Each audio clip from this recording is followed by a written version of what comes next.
Hi అండి. Welcome to my channel. ఇవాళ నేను చేయబోయే రెసిపీ వచ్చి బీరకాయ పచ్చడి. పదండి చేద్దాం. స్టవ్ మీద బాండీ పెట్టుకొని 2 స్పూన్ల ఆయిల్, జీలకర్ర 1 స్పూన్, 2 స్పూన్ ధనియాలు, కొద్దిగా పల్లీలు వేసి ఫ్రై చేసుకోవాలి. ఫ్రై అయిన తర్వాత చిన్నుల్లిపల్లి రెమ్మలు కూడా కొద్దిగా వేసి ఫ్రై చేసుకోవాలండి. మనం తినే కారానికి తగినంత పచ్చిమిర్చి కూడా వేసుకోవాలి.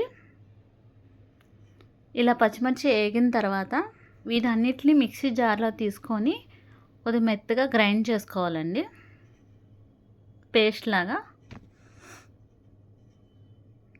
ఇప్పుడు అదే బాండీలో ఆయిల్ కొద్దిగా వేసి బీరకాయ ముక్కల్ని ఇలాగా చిన్న చిన్న ముక్కలుగా కట్ చేసుకోవాలండి. కొద్దిగా బీరకాయ ముక్కలు మగ్గడానికి కొద్దిగా టైం పట్టింది, ఎందుకంటే నేను బీరకాయ మీద చెక్కుతో కొద్దిగా తీసానండి లైట్గా. ఇలాగా బీరకాయ చెక్కుతో కూడా పచ్చడి చేసుకుంటారు, చాలా టేస్ట్గా ఉంటుంది, బాగుంటుంది.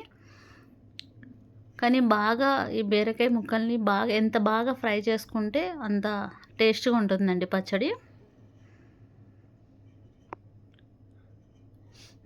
అలాగే 2 టమాటాలు చిన్నవి కట్ చేసి అది కూడా వేయాలండి. వేసి కొద్దిగా సాల్ట్ వేసి బాగా మగ్గనివ్వాలి.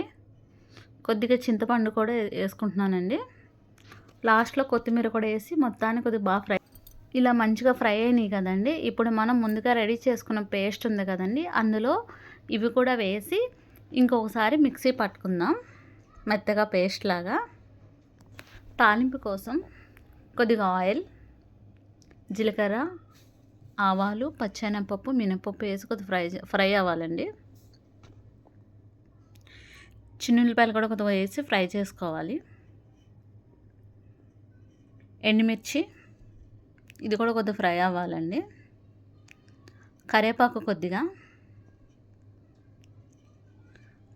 ఇప్పుడు పచ్చడిని కూడా ఈ తాలింపులో వేసి పచ్చడికి తాలింపు బాగా పట్టేటట్టు మంచిగా కలుపుకోవాలండి. ఓకే ఫ్రెండ్స్, ఈ రెసిపీ మీకు నచ్చినట్టయితే లైక్ చేయండి, సబ్స్క్రైబ్ చేయండి, ట్రై చేయండి ఈ రెసిపీని కూడా.